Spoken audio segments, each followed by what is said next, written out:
हर खबर पर होगी आपकी पकड़। डाउनलोड कीजिए एबीपी लाइव ऐप। और इस समय बेहद खास मेहमान मोदी सरकार में बड़ी जिम्मेदारियां संभाल रहे केंद्रीय मंत्री जितेंद्र सिंह जी हमारे साथ मौजूद हैं। जितेंद्र सिंह जी, बहुत बहुत स्वागत सर आपका एबीपी न्यूज के इस ई शिखर सम्मेलन में शिरकत करने के लिए। मैं आपसे समझना चाहती हूं सर कि शुरुआत इस मोदी सरकार 2 की 370 हटाने से हुई, उसके बाद सीए लागू करने जैसा बड़ा फैसला लिया गया। तो इन बड़े फैसलों के बीच कैसा बीता मोदी सरकार 2 का ये 1 साल?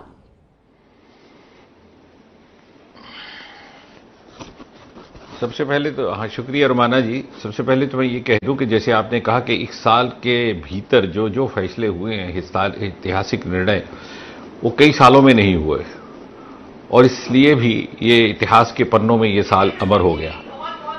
लेकिन इसके साथ साथ ये भी मैं बात जोड़ दूं कि जिस कोरोना आपदा का भी आप जिक्र कर रही थी ये कार्यक्रम शुरू होने से पहले भी, ये अगर हम इस 1 साल को और पिछले 5 साल को, 5 साल और 9 महीने का अवधि काल जो गुजरा है और उसके उपरांत ये 3 महीने का संकट आया कोरोना का, तो मैं ये कहूंगा कि जिस प्रकार सफलतापूर्वक कोरोना की चुनौती से मुकाबला करने में हिंदुस्तान कामयाब रहा और विश्व के लिए उदाहरण बनकर के निकला है, this is the cumulative positive outcome of the tone and tenor of the earlier 5 years and 9 months। अब छोटा सा उदाहरण देता हूं आपको, उसके बाद हम 370 और सीए पे भी आएंगे। जैसे आपने कहा कि 2014 में सरकार बनते ही प्रधानमंत्री ने स्वच्छता का आह्वान किया था। आज उसी स्वच्छता के बलबूते पर और उसी के आह्वान को लेकर के विश्व भारत के नियमों का पालन कर रहा है। प्रधानमंत्री नरेंद्र मोदी ने तुरंत कार्यकाल शुरू होने के बाद 2014 में घोषणा की कि आयुष का अलग मंत्रालय होगा। आज आयुष की औषधियां विश्व भर में उपयोग में आ रही हैं। कहने का तात्पर्य, या योग अभ्यास की बात की जो उन्होंने 2014 में यूएनओ ने उसको मान्यता दी, तो कहने का तात्पर्य यह कि एक कंसिस्टेंसी का आलम रहा, consistency, perseverance, out of box thinking, नए नए प्रयोग जिनको करने का ना पहले किसी ने साहस दिखाया था, ना शायद उस प्रकार सोच गई थी, और उसका परिणाम है ये सुखद कि ये एक के बाद एक जो भी इनिशिएटिव प्रधानमंत्री जी ने अपने हाथ में लिए, जिनको कहा जाता था कि साहब ये कभी मुमकिन ही नहीं है, तो मुमकिन को नामुमकिन और नामुमकिन को मुमकिन बनाने की क्या परिभाषा है, ये हमें इस 1 वर्ष में देखने को मिली। भले ही वो सारे मुद्दे थे, चाहे सीए था, चाहे 370 था, चाहे वो राम जन्मभूमि था, चाहे वो ट्रिपल तलाक था, और उसके बाद फिर अकस्मात ये जो हमारे आगे कोरोना का एक बहुत बड़ा चैलेंज उठ करके खड़ा हुआ। ठीक है सर, लेकिन चाहे 370 हटाने वाला फैसला हो या फिर सीए वाला फैसला हो, ये जो तमाम फैसले लिए गए वो कहीं ना कहीं आतंकवाद की कमर तोड़ने के मंशा के साथ, और वो कहीं ना कहीं जम्मू कश्मीर के लोगों के सशक्तिकरण के लिए कहा गया कि फैसले लिए जा रहे हैं। लेकिन विपक्ष यह आरोप लगाता है कि साहब इन फैसलों का जिस तरीके का लाभ मिलना चाहिए था वैसा लाभ तो मिल नहीं रहा है।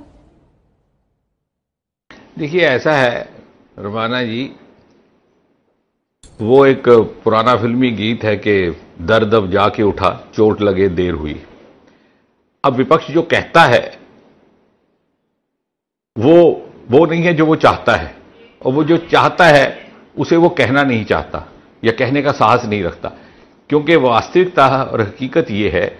आज मैं आपके माध्यम से ये चुनौती देता हूं कांग्रेस पार्टी को और उसके सारे सहयोगी दलों को, चाहे जम्मू कश्मीर की जो क्षेत्रीय दल है, नेशनल काउंसिल पीडीपी है जो जम्मू बेस्ड है, कि आज आकर के वो सार्वजनिक तौर पर ये पब्लिकली ये घोषणा कर दें कि यदि वो फिर से सत्ता में आएंगे कभी, अभी तो ऐसे संभावना है नहीं, आएंगे तो वो दोबारा वही संवैधानिक स्थिति बहाल कर देंगे जो 5 और 6 अगस्त 2019 से पहले की थी, अर्थात वो 370 को दोबारा लगाएंगे। ऐसा कभी नहीं करेंगे, ना कभी वो कहेंगे, क्योंकि उन्हें मालूम है कि दर हकीकत जनमानस की राय, उसका मत इसके पक्ष में है। अब चूंकि उनके हाथ से ये एक मुद्दा निकल गया, इसलिए वो दाएं बाएं से बात करते हैं, लेकिन खुल करके तो कोई नहीं आता। अब कभी उनसे सवाल पूछा जाए, इसी प्रकार ट्रिपल तलाक को लेकर के वो कभी कहेंगे कि साहब नहीं, ये कानून में थोड़ा सा ज्यादा सख्ती है, इस तरह है, लेकिन बेसिक मूल मुद्दा क्या है उसके ऊपर तो चर्चा करें ना, कि साहब क्या वो 370 को वापस लाएंगे, कल उनकी सरकार बनती है। मैं तो यहां तक कहूंगा कि इतना भी जुर्रत और इतना साहस नहीं है उनके पास कि अगर आज आकर के हम एक मेमोरेंडम दे दें कि आप 370 को बहाल किया जाए, वो दाएं बाएं की बात करते हैं। और पहले कहा करते थे कि भूकंप आ जाएंगे, खून की नदियां बह जाएंगी, ना मालूम क्या क्या होगा। कहने का तात्पर्य यह कि कांग्रेस पार्टी में ना उस प्रकार की क्षमता थी, ना साहस था, और शायद उस प्रकार की इच्छा शक्ति भी नहीं थी। और इन 6 वर्षों में, और विशेषकर इस 1 वर्ष में, एक बहुत बड़ा प्रायश्चित जो हुआ है वो ये कि पिछले 70 वर्ष में जो संवैधानिक कुताहियां रह गई थी उनकी भरपाई करने का प्रयास किया गया है।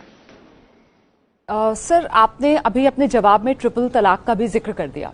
ऐसे में कहा यह भी जाता है कि साहब 370 जैसा फैसला, जिस पर आपने खुद कहा कि देखिए विपक्ष जो है वो दाएं बाएं करता है, सीधे आकर कुछ बोलने की हिम्मत विपक्ष की भी नहीं है, तो 370 जैसा फैसला या ट्रिपल तलाक जैसा फैसला, ये जो फैसले सरकार ने लिए, जो मजबूती के तौर पर भी देखे जा रहे थे और सरकार को फायदा पहुंचाने वाले के तौर पर भी देखे जा रहे थे, इनको कहीं ना कहीं धक्का लगा सीए एनआरसी के दौरान। जिस तरीके का भ्रम फैला, जिस तरीके से सरकार उस भ्रम को दूर नहीं कर पाई, क्या आप मानते हैं कि वाकई में वो सीए एनआरसी के दौरान जो भ्रम फैला उससे कहीं ना कहीं झटका आप लोगों की कोशिशों को लगा?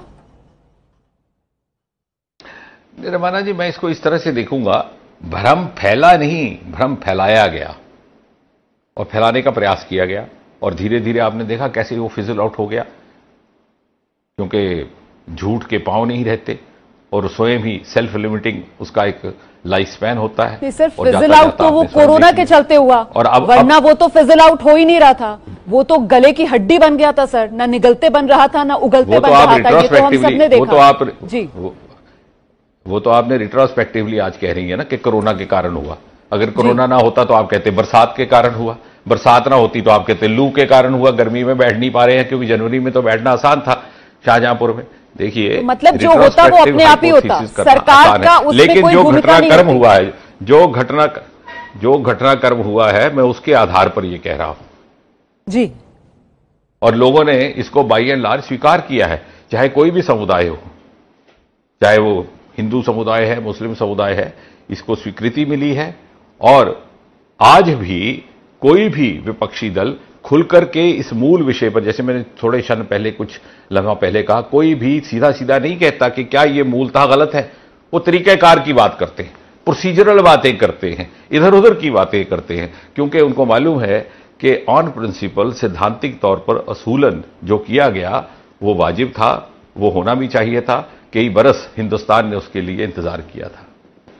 अच्छा जितेंद्र सर, मैं आपसे एक सवाल ये पूछना चाहती हूं सर, कि जिस तरीके की राजनीति आप लोग करते हैं उस पर विपक्ष खासतौर से ये सवाल उठाता है कि साहब बीजेपी जो है वो एज अ पार्टी हिंदुत्व की राजनीति करती है, हिंदुत्व का एजेंडा चलाती है, लेकिन इसका हिंदू के साथ किसी तरीके का कोई जुड़ाव नहीं है, हिंदू को लेकर कोई प्रतिनिधित्व ये नहीं करती है। ये कॉन्ट्रडिक्शन आप समझ पाते हैं अगर विपक्ष के इन आरोपों का, तो प्लीज जरा समझाइए मेरे दर्शक को। नहीं, सबसे पहली बात तो यह है कि जो विपक्ष कह रहा है उसी में कोई तर्क नहीं है। आप कांग्रेस पार्टी का पिछले 70 वर्ष का इतिहास देखिए, सबसे ज्यादा अगर कॉम्युनल बेस्ड पॉलिटिक्स किया गया तो कांग्रेस पार्टी के साथ ने किया। कभी कभी ये मुस्लिम लीग के साथ अलायंस में आ जाते थे, कभी कभी ये दूसरी तरफ कम्युनिस्ट के साथ आ जाते थे। ये तो सुविधा के अनुसार, इनका जो हिंदुत्व है दैट इज ऑफ अपॉर्चुनिज्म, हमारा जो है it is a matter of faith. और दूसरी बात यह है कि हमने कभी इस प्रकार की राजनीति नहीं की जो धर्म आधारित हो। मैं तो आज भी ये कहता हूं और मैं सदा ये कहता रहा हूं कि यदि इस देश में हर धर्म का पालन करने वाले लोग ईमानदारी से अपने अपने धर्म का पालन करें तो ये मुद्दा ही समाप्त हो जाए। यदि सच्चा हिंदू हिंदू बन करके रहे, सच्चा मुसलमान मुसलमान बन करके रहे, तो ऑटोमेटिकली चाहे कुरान हो, गीता हो, बाइबल हो, वो वही पाठ पढ़ाते हैं कि मिलजुल करके रहने का। ये जो सेक्युलरिज्म का शब्द इजाद किया है कांग्रेस ने, वो स्वयं अपने में राजनीति से प्रेरित है, क्योंकि सेक्युलरिज्म कोई धर्म नहीं है, ये सेक्युलरिज्म इनका इजाद किया हुआ एक राजनीतिक पैंतरा है। पर सर, ये जो लगातार विपक्ष की तरफ से आरोप लगते रहे हैं आप लोगों पर, इस कोरोना काल में तो विपक्ष ने और धार दी ना अपने इन्हीं आरोपों को, ये कहते हुए कि देखिए साहब कोरोना काल है, कोरोना वायरस है, और उस कोरोना वायरस में भी वो जमात का एंगल लाकर सांप्रदायिक राजनीति करने से सत्ता पक्ष बाज नहीं आ रहा है। जितेंद्र सर, देखिए रमन्ना जी, अब विपक्ष के पास जब कुछ नहीं रहा तो उन्होंने ये कहना शुरू किया, लेकिन आप दाद दीजिए इस बात की, मैं अपने मुंह से नहीं बोलूंगा, लेकिन क्योंकि इसके ऊपर भी एक विवाद शुरू हो जाएगा, रात को 9 बजे डिबेट हो जाएगी। कोरोना फैलाने में कहीं ना कहीं तो कोई ना कोई पॉकेट्स नजर आए ना हमें, मैं उसका नाम भी नहीं लूंगा। हमारे यहां से तो हमारे नेता इतने सतर्क रहे कि उस पॉकेट्स का नाम ही नहीं लिया। आप ही के मीडिया चैनल्स ने बताया कि कहां से कोरोना फैला है, कहां पर कॉन्टैक्ट ट्रेसिंग में बाधा बन रही है, कहां पर छुपाया जा रहा है, कहां पर सोशल डिस्टेंसिंग का पालन नहीं हो रहा, कहां पर अनऑथोराइज्ड कांग्रेगेशन हो रही हैं। हमने नहीं बताया, ये तो आपने बताया हमें और देश सारे को। बल्कि हम तो बिल्कुल सतर्क रहे कि गलती से भी किसी प्रकार का ऐसा भ्रम ना फैले कि इसको किसी तरह से कोई और रंग देने का प्रयास किया जा रहा है। हमने कोरोना को कोरोना रहने दिया, उसको कोई नाम नहीं दिया। यदि नाम दिया तो मीडिया ने हमें समझाया। नहीं सर, मीडिया ने तो इसलिए उसके लिए समझाया ना को भी क्योंकि इल्जाम वो नहीं देता। जब स्वास्थ्य मंत्रालय की तरफ से प्रेस कॉन्फ्रेंस होती थी तो उसमें इनिशियली बाकायदा बताया जाता था कि कितना परसेंटेज कंट्रीब्यूशन जो है वो मरकज की वजह से है, जिस पर बाद में जब मीडिया ने ही सवाल पूछा कि साहब क्या ये तरीका सही है, तो फिर वो सोर्स पर आ गए। तो ये तो सर केंद्र सरकार के अंतर्गत ही स्वास्थ्य मंत्रालय आता है और उसकी तरफ से इस तरीके से चिन्हित करके एक जगह का नाम उछाला गया सर, तो सवाल तो बनता है। रमाना जी, मैं मीडिया का इल्जाम नहीं लगा रहा, मीडिया ने रिपोर्टिंग की और जर्नलिज्म का असूल है report is secret, comment is privilege. तो अगर आपने सही माने में रिपोर्ट की कि फलां जगह से फैल रहा है तो इसमें आपका भी कोई कसूर नहीं है, किसी मीडिया व्यक्ति का कसूर नहीं है। लेकिन जब लोगों के सामने आंकड़े आए तो अगर वो चर्चा का विषय बना तो भला इसमें सरकार कहां से आ गई? अगर मान लीजिए भाजपा की सरकार ना होती, किसी और पार्टी की सरकार होती या कांग्रेस की सरकार होती तो यही आंकड़े सामने आते तो क्या वो झुठला दिए जाते? वो तो फिर उस जर्नलिज्म के बुनियादी नियम के साथ ही कुताई नहीं सर, सवाल इसलिए बनता है क्योंकि बाद में हमने स्वास्थ्य मंत्रालय की रणनीति में बदलाव देखा ना। पहले जो स्वास्थ्य मंत्री खुलकर स्वास्थ्य मंत्रालय की प्रेस कॉन्फ्रेंस में खुलकर मरकज, निजामुद्दीन का पूरा परसेंटेज बताया जाता था, फिर बाद में उन्होंने अपनी भाषा बदली, फिर वो सोर्स पर आ गए, फिर उन्होंने नाम लेना छोड़ दिया, फिर वो सिंगल सोर्स की बात करने लगे। ये तब्दीली क्यों हुई, अगर आप ये बता पाएं तो? कोई ऐसा कुछ नहीं है, वो आपको लग रहा है कि आपके कारण तब्दीली हुई, ऐसा कुछ नहीं है। आज भी हमारे पास आंकड़े मौजूद हैं, कहां से क्या इन्फेक्शन आया, कहां से विदेशी रिटर्नीज आए, कौन कौन से देश से आए, लेकिन उसको चर्चा नहीं की जाती इसीलिए कि किसी को यह मौका ना मिले बेवजह उसको एक बहस का मुद्दा बनाने के लिए। लेकिन जैसा मैंने कहा कि ये हकीकत पर आधारित है।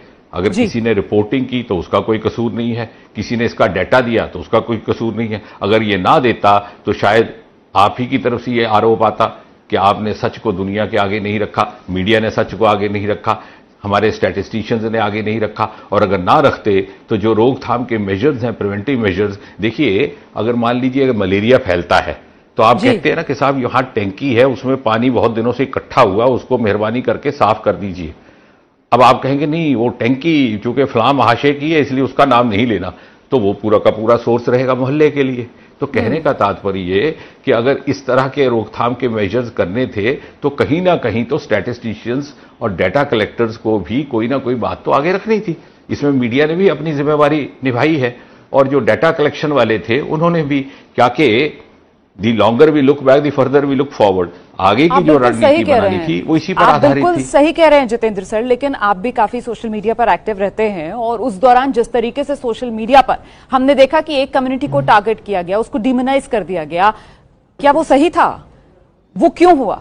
उसकी जिम्मेदारी कौन लेगा? बिल्कुल जी, बिल्कुल सही नहीं, बिल्कुल सही नहीं था। और किसी भी सरकार के किसी भी ओहदेकार ने या किसी भी पदाधिकारी ने इस तरह की कोई बात कही हो, ऐसा नहीं हुआ है। आप अब कोई बोलता है तो उसको कह देंगे कि साहब ये सरकार या उस संगठन से जोड़ा है, तो वो तो अलग बात हो गई, ठीक है। लेकिन कहीं भी किसी भी जिम्मेवार पदाधिकारी ने कहीं ऐसी बात नहीं की। बल्कि मैं तो ये कह रहा हूं कि इतने हम अधिक सतर्क रहे कि जहां कहना बहुत लाजिम था, अनिवार्य था फॉर साइंटिफिक रीजंस, वहां भी कहने से परहेज किया गया। और सच मानिए मैं आगे जमीन से ये बात मानता हूं कि इसको कोई रंग मजहब का या किसी वर्ग का देना मुनासिब भी नहीं है। मैं आपकी बात से पूरी तरह सहमत हूं और दर्शकों को भी ये आश्वस्त करना चाहता हूं कि मोदी सरकार भी इसी नीयत पे कायम है। इसको हम कोई रंग दें, this a pathological issue, it's not a religious. Modi सरकार के एक बड़े जिम्मेदार मंत्री जब इस तरीके से आकर आश्वासन देते हैं सर, तो भरोसा पैदा होता है देश के नागरिकों में। बहुत शुक्रिया, आपने इतने बेहतर तरीके से इस पूरे मामले पर अपनी बात रखी। मैं आगे बढ़ती हूं सर। अब कोरोना काल है, ये चुनौतियों वाला समय है। ये हम देख रहे हैं किस तरीके से दुनिया भर में मोदी सरकार की तारीफ हो रही है, मोदी सरकार की पीठ दुनिया थपथपा रही है। लेकिन सर, वो हमारे यहां कहा जाता है ना हिंदुस्तान में कि भाई आप भले ही दुनिया जीत लो, लेकिन अगर घर में खुशी ना मिले, घर में तारीफ ना हो, तो फिर मजा जो है वो किरकिरा सा रह जाता है, बात अधूरी सी रह जाती है। अब घर में तो सर, लेकिन लगातार कोरोना से निपटने में आप लोगों की घेराबंदी हो रही है, तो कुछ दुख मन में, कुछ मलाल नहीं हुआ? क्या है रमन्ना जी कि शायद अवेयरनेस से ज्यादा एंग्जाइटी है हमारे देश में, बिकॉज इट्स ए हीट्रोजिनस सोसाइटी। कोई कम पढ़ा, कोई ज्यादा पढ़ा, कोई कम जागरूक, कोई ज्यादा जागरूक। अब समाचारों में आने लग जाता है स्पाइक हो गया, ये हो गया, असम में स्पाइक हो गया, जम्मू कश्मीर में स्पाइक हो गया, दिल्ली में स्पाइक हो गया। लेकिन यदि आप गंभीरता से आंकड़ों का अध्ययन करें तो आज से 10 सप्ताह पूर्व जिस प्रकार के स्टैटिस्टिक्स थे वैसी है। इस देश में हमारे यहां 0.2 पर लाख यदि डेथ रेट था, तो विश्व में 4 पर लाख है। अच्छा, साथ ही साथ क्या हुआ, जब हमारे टेस्ट बढ़ते हैं, शुरू में कई प्रदेश ऐसे थे मात्र 100 सैंपल एक दिन में जाते थे। आज कोई ऐसा प्रदेश नहीं है जहां 15,000 20,000 सैंपल रोज नहीं जाते। अब ये कॉमन सेंस की बात है, जब सैंपल की संख्या अधिक होगी तो पॉजिटिव और नेगेटिव भी ज्यादा आएंगे। इसी प्रकार का हमारा डेथ रेट वहीं पे खड़ा है जितना पहले था। हमारा डबलिंग रेट पहले से बेटर हुआ है। तो कहने का तात्पर्य ये कि चूंकि scientifically we go by statistics और स्टैटिस्टिकल प्रोजेक्शंस, उस लिहाज से जाए तो हमारा जो रिकॉर्ड है बाकी देशों की तुलना में बहुत अधिक बेहतर है, और इस बात को अब बाकी विश्व भी स्वीकार करने लगा है। लेकिन हां, हुआ क्या है, बल्कि मैं तो इसको दूसरी तरफ से कहूंगा कि दाद देनी चाहिए कि ये जैसे मैंने कहा कि क्यूमुलेटिव इफेक्ट था 5 साल और 9 महीने में, जिस प्रकार की हमारी तैयारी और क्यूमुलेटिव हमारा इनिशिएटिव था, उसका नतीजा है। वो मेक इन इंडिया भी प्रधानमंत्री ने नहीं दिया था 2016-17 में। आज देखिए 1 महीने के भीतर भीतर लाखों की तादाद में हम पीपीई किट्स बना रहे हैं। कहां से शुरू हुए थे, कहां पहुंच गए हम लोग। अब छोटा सा उदाहरण, चूंकि मैं पूर्व उत्तर भी देखता हूं, बैम्बू को लेकर के, चूंकि अब हम कोविड आफ्टर का फेज आ रहे हैं या पोस्ट कोविड का फेज, 2017 में मोदी जी के नेतृत्व में 100 साल पुराना कानून था इंडियन फॉरेस्ट एक्ट, जो अंग्रेज बना करके छोड़ गए थे 1919 में, ब्रिटिश लेगेसी। उसको संशोधित किया, बैम्बू को, होम ग्रोन बैम्बू को उससे बाहर निकाला।